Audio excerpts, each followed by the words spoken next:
जय भारत का संविधान। आज आपल्या समक्ष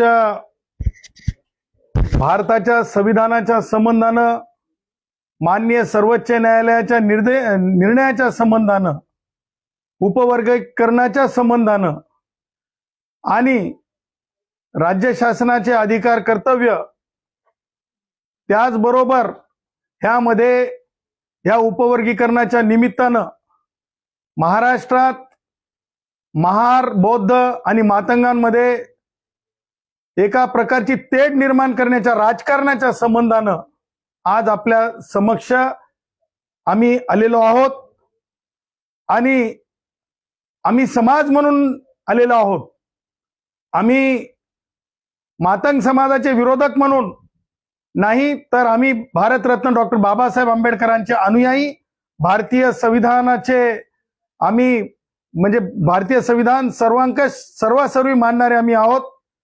आणि त्याचबरोबर बौद्ध समाजावर एका प्रकारे तेढ निर्माण करून कानाडोळा करून समाजाकडे पाया लावण्याचं जे गलिच्छ राजकारण चालू आहे त्या राजकारणाच्या विरोधात आम्ही आलेलो आहोत। आजच्या या पत्रकार परिषदेमध्ये आपल्याला सांगायला मला आनंद होईल की एक मोठा काळ आयुष्य म्हणजे रिपब्लिकन राजकारणात आणि समाजकारणात घालवलेले म्हणजे समाजकारण करत असलेले माननीय रमेश गायकवाड साहेब आहेत। त्याचबरोबर म्हणजे मोठा काळ स्वतःला झोकून देऊन म्हणजे पदयात्रा बीड पासून मुंबईपर्यंत आणलेले माननीय अशोक कांबळे साहेब आहेत। त्याचबरोबर माननीय विशाल गाडे साहेब आहेत। त्याचबरोबर माननीय अविनाश गरुड साहेब आहेत। त्याचबरोबर माननीय इतरही जे मान्यवर समाजाचे बंधू आहेत ते आज या पत्रकार परिषदेला उपस्थित आहेत। आणि आम्हाला आपल्याला हे सांगायचं आहे आणि महाराष्ट्राला सांगायचं आहे आणि जे गलिच्छ राजकारण करू इच्छितात त्यांना सांगू इच्छितो, माननीय एकनाथरावजी शिंदे साहेब उपमुख्यमंत्री तुम्हाला देखील सांगत आहे,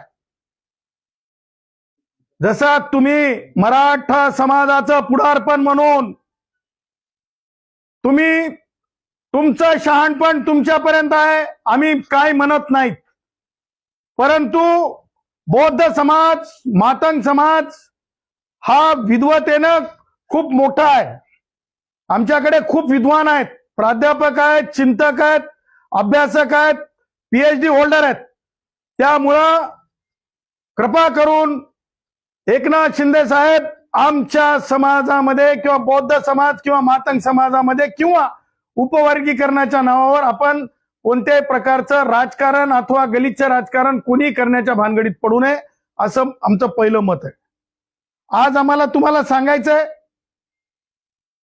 ज्या प्रकारे ओबीसी आणि मराठामध्ये भांडण लागलं त्या प्रकारे महार आणि मांग असं भांडण लावण्याची भानगडीत कोणी पडू नये। तसेच आमचं म्हणणं आहे की एकनाथ शिंदे साहेब आता बस झालं तुमचं, तुम्ही बार्टीतून आरटी आणली, आम्ही म्हणलं ठीक आहे, आमचेच मातंग भाऊ आमचेच बांधव आहेत, परंतु किती फंड दिले बार्टीला आणि आरटीला सारथीच्या तुलनेमध्ये, किती कार्यक्रम दिले, किती बैठका लावून घेतल्या, इथपर्यंत राजकारण नेलं की जातीच्या नावाचं मंत्रालय आणेपर्यंत तुम्ही राजकारण केलं। मातंग समाजासाठीचं मंत्रालय उघडा ना उन्नतीसाठी, बौद्ध समाजाच्या उन्नतीसाठी मंत्रालय उघडा ना स्वतंत्रपणे, हे असं का करत नाहीत तुम्ही?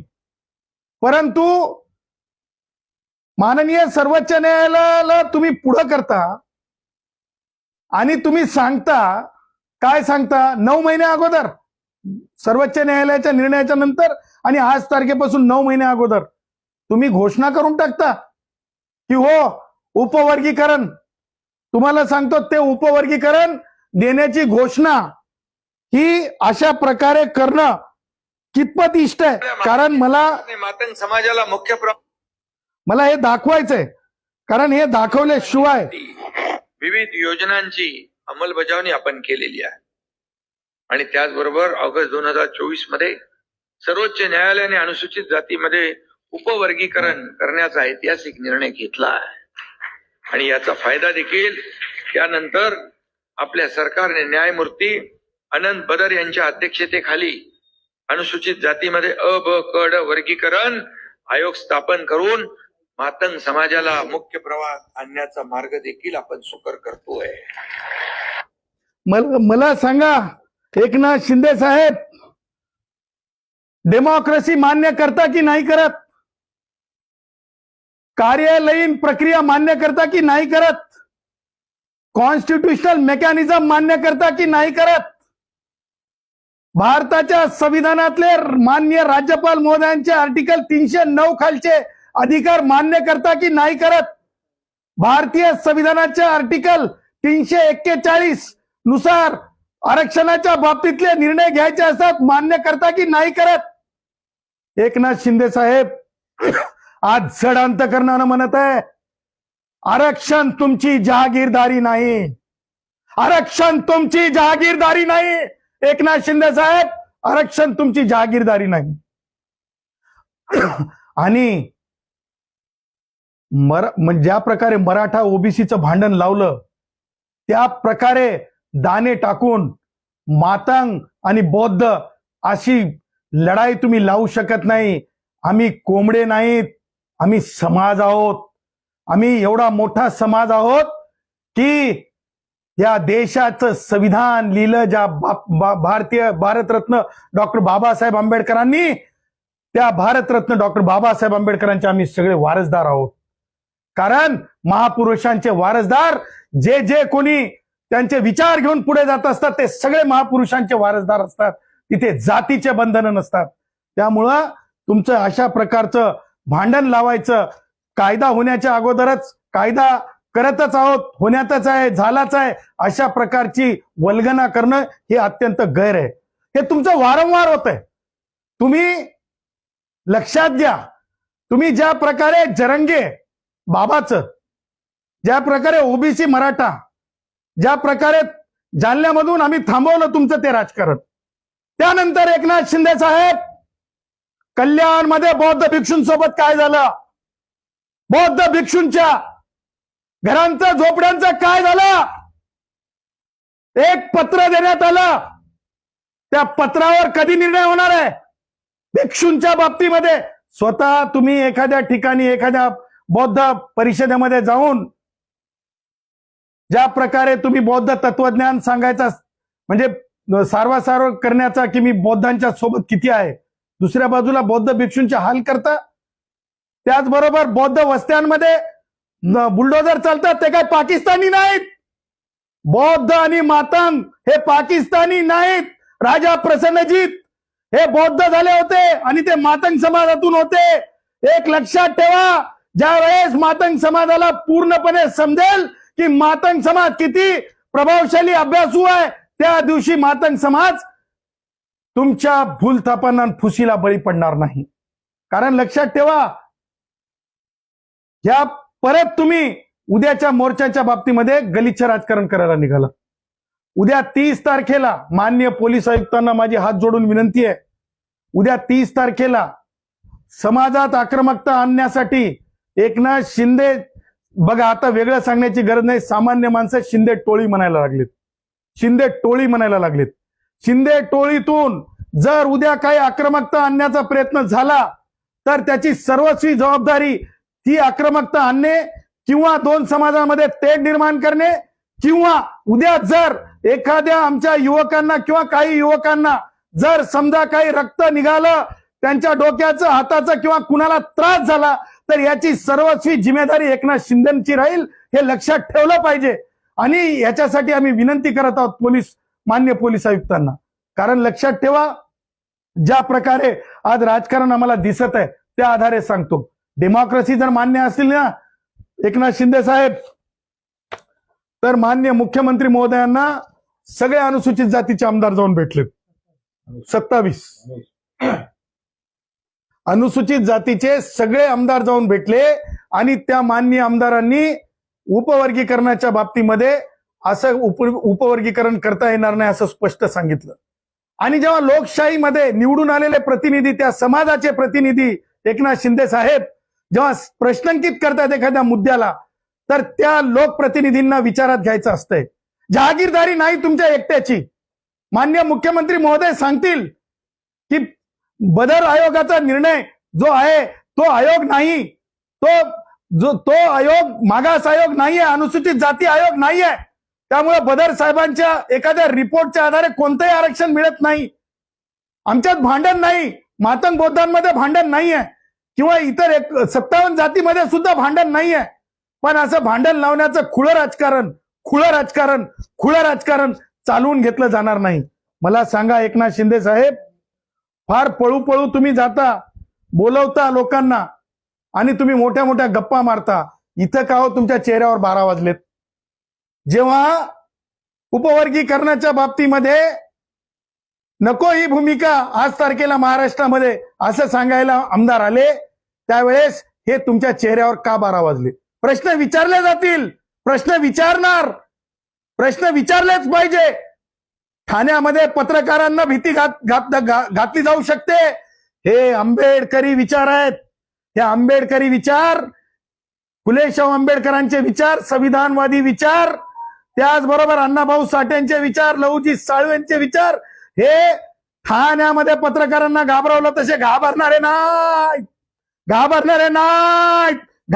नाही, ते लक्षात ठेवायचं. माझं हे म्हणणं आहे की ज्या प्रकारे राज्यपालांचे अधिकार आहेत 309 खाली, आर्टिकल 341 खाली, एकनाथ शिंदे साहेब तुम्ही राज्यपाल नाहीत महाराष्ट्राचे. एकनाथ शिंदे साहेब तुम्ही महाराष्ट्राचे राज्यपाल नाहीत.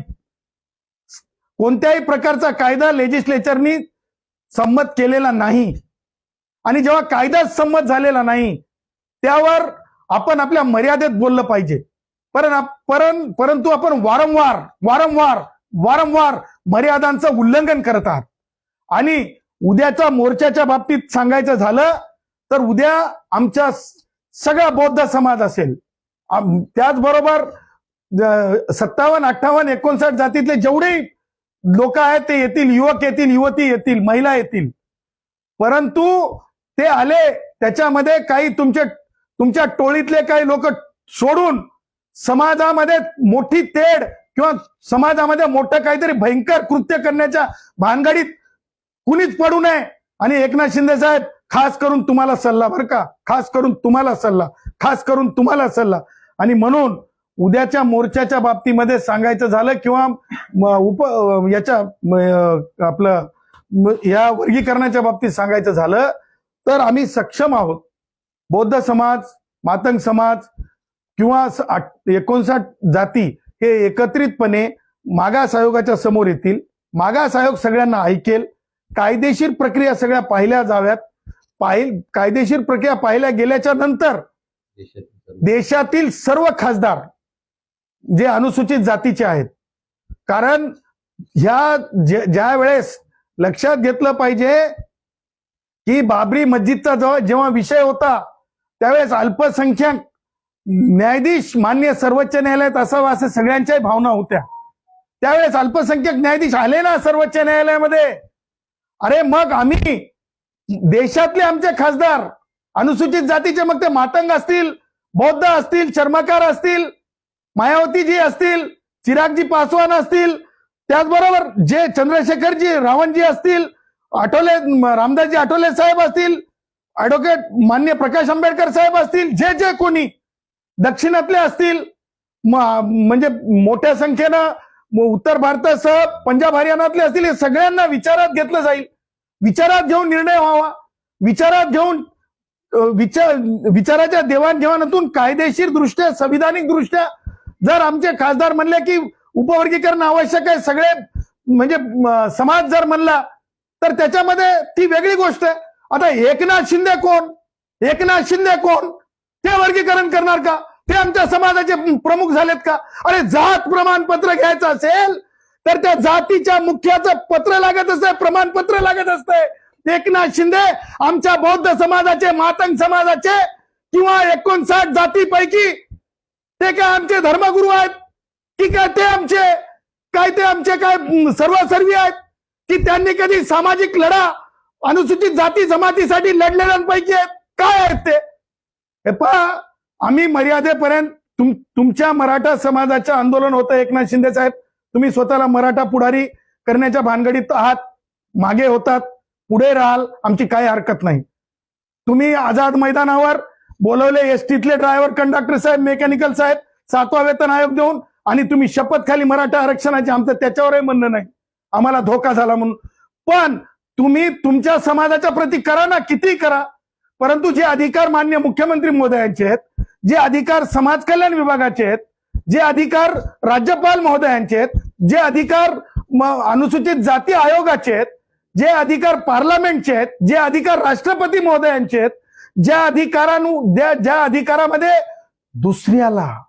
दुसऱ्याला बघा, लक्षात घ्या एकनाथ शिंदे साहेब, जरा तुम्हाला ह्या भाषेत सांगतो, एक्स्ट्रा मॅरिटल अफेअर करता येत नाही, तसंच एक्स्ट्रा कोणत्याही प्रकारे एक्स्ट्रा कॉन्स्टिट्युशनल अफेअर करता येत नाही.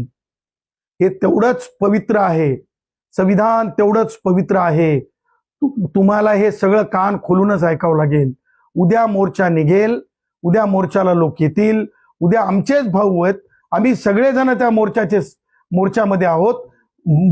मत मांडणं मोर्चामध्ये हे सगळ्यांचा अधिकार आहे, आणि तेच मातंग भावांचा सुद्धा अधिकार आहे. आम्ही सगळे एकत्रितपणे याच्यावर येणाऱ्या काळामध्ये दोन्ही समाजामध्ये तेढ निर्माण होऊ नये, आणि कायदेशीर आणि संविधानिक दृष्ट्या काय होऊ शकते याच्या बाबतीमध्ये टप्प्याटप्प्याने आम्ही घेऊ. परंतु उद्या लक्षात ठेवा, आम्हाला तेवढ्या खालच्या स्तरावर जायचं नाही, बोट घातलं आणि हे घातलं ते तुमचे खासदार बोलतात तसे. आणखीन तुम्ही त्यांच्यावर कारवाईच केलेली नाही, सारवासावर केली. परंतु आमच्याकडे कोणी सुद्धा उंगली निर्देश करून सुद्धा बघायचं नाही. आमच्या समाजाकडं हमारा समाज है ना भाई, ध्यान रखना एकनाथ शिंदे साहेब, भीमा कोरेगांव के तरफ देखना और फिर याद रखना, हम है ना, हम हैं, हम किसी और के जैसे नहीं है. हम भारत के संविधान जिसने लिखा वो भारत रत्न डॉक्टर बाबा साहब अम्बेडकर के वारिस है हम, और हम जैसे वारिसों के साथ, हमारे समाज के साथ किसी भी तरह की गलत नजर उठा के देखना नहीं, कुछ गलत करने की और कुछ लफड़ा करवाने के किसी भी लफड़े में पडना नाही, ही आजच्या तारखेला आम्ही आव्हान करतो. आणि उद्याच्या मोर्चा आंदोलनामध्ये काही जरी अघटित घडलं, त्यास उपमुख्यमंत्री एकनाथ शिंदेच जिम्मेदार असतील. कारण आम्हाला ज्या प्रकारे आज चिंतन झालं, आमचं चिंतन बैठक झाली, चिंतन बैठकीमध्ये ऍक्च्युअली महाराष्ट्रातून ज्यांनी सगळीकडे भेटीगाठी देऊन आले ते सगळेजण होते. त्याच्यातून असं दिसत आहे की उद्या अघटित करण्याच्या ते भानगडीत त्यांची टोळी, शिंदे टोळी काय करण्याच्या भानगडीत असेल, त्या भानगडी होता कामा नयेत. हे आवर्जून आम्ही आव्हान शिंदेंनाही करत आहोत, त्याचबरोबर मान्य पोलीस आयुक्तांना सांगत आहोत की अशा प्रकारचं चुकीचं काय अघटित होऊ नये याची काळजी घ्यावी. आंदोलन करणारा बघा, उद्या समाज येणार आहे महाराष्ट्रातून, 59 जाती ज्या एससी प्रवर्गात आहेत, एससीतल्या 59 जाती ज्या आहेत, आझाद मैदानच्या बाजूला मेट्रो सिनेमाच्या जवळ तिथे सगळे एकत्रित येणार आहेत. आणि तिथे तो समाज म्हणून येणार आहे, राजकीय पक्ष म्हणून एक दुसऱ्यामध्ये कुणी तसं येणार नाही. आणि त्याचा फायदा म्हणजे अशा काही एलिमेंट्सने घेऊ नये ज्याच्यामुळे की नाही पॅनिक निर्माण होईल. आणि उद्याचं ते 11 वाजताचं, बरोबर आहे, 11च्या नंतरचं ते आव्हान आहे मोर्चा संदर्भातलं. लोक स्वतःहून येत आहेत, त्याच्यामुळे त्या येणाऱ्या त्या गॅदरिंगला सुद्धा कुणाचीही तशी ऍज सच कोणतीही जिम्मेदारी नाही. परंतु एकनाथ शिंदेच्या शिंदे टोळीने काही गडबड करू नये. बघा, आम्ही समाज आहोत, आम्ही समाज म्हणून 59 जाती म्हणजे मातंग सोडून नाही, उद्याच्या मोर्चामध्ये मातंग सुद्धा आहेत. कारण मातंगांचे अनेक मातंग विद्वान, अभ्यासू, प्राध्यापक ते सुद्धा म्हणत आहेत की चर्चा होऊ देत. चर्चा आणि लोकशाहीमध्ये, डेमोक्रेसीमध्ये म्हणणं मांडण्याला स्वतंत्रता आहे. हे भारतरत्न डॉक्टर बाबासाहेब आंबेडकरांच्या संविधानाने दिलेलं स्वातंत्र्य आर्टिकल 19 मध्ये. त्यामुळं 59 जाती मातंगांसहित उद्या येणार आहेत. हे एकनाथ शिंदे साहेबांनी लक्षात ठेवावं आणि त्यानंतरच एखादी भूमिका घ्यावी. आपण जे आंदोलन जो मोर्चा काढणार आहे त्याला परवानगी घेतली आहे का? बघा, आम्ही काय सांगितलं, त्या उद्याच्या मोर्चाची घोषणा जी आहे ती समाजाच्या वतीने करण्यात आले. त्याच्यामध्ये आंबेडकर कुटुंबातील प्रमुख लोक आहेत. आम्ही फक्त आमची जी जिम्मेदारी आहे, समाज म्हणून जी आम्हाला माहिती मिळते ती माहिती आम्हाला आपल्यापर्यंत पोहोचवणं आवश्यक आहे. त्याच्यामध्ये माननीय आनंदराज आंबेडकर असतील, माननीय भीमराव आंबेडकर साहेब असतील,